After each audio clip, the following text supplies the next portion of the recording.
ఆమా తెలుసు ఒక మ్యాచ్ అంటే కొడతాడు కానీ ముంబైతో అంటే అంత పప్పులేం ఉడకవు.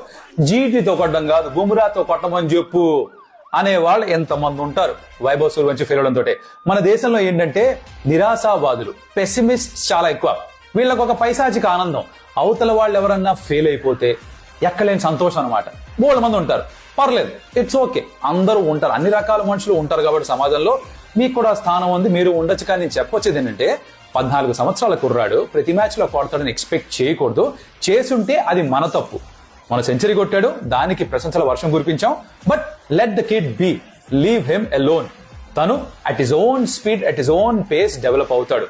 14 సంవత్సరాలకే అలాంటి బౌలర్స్ కి అగేన్స్ట్ గా 100 కొట్టడం, మీరు కళ్ళు మూసుకొని కొట్టారని చాలా మంది ఫీల్ అయినా, అవుట్ సైడ్ ఎడ్జ్ లో 3-4 బౌండరీ వచ్చని చాలా మంది ఫీల్ అయినా కూడా ఇంకెవరో కొట్టలేదుగా. క్రెడిట్ ఇవ్వాల్సిందే.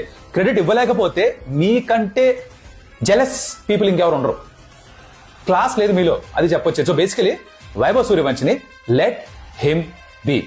కుర్రాడు హ్యాపీగా ఆడుకుంటాడు, ఆడినిద్దాం. ఏమా బంగారం?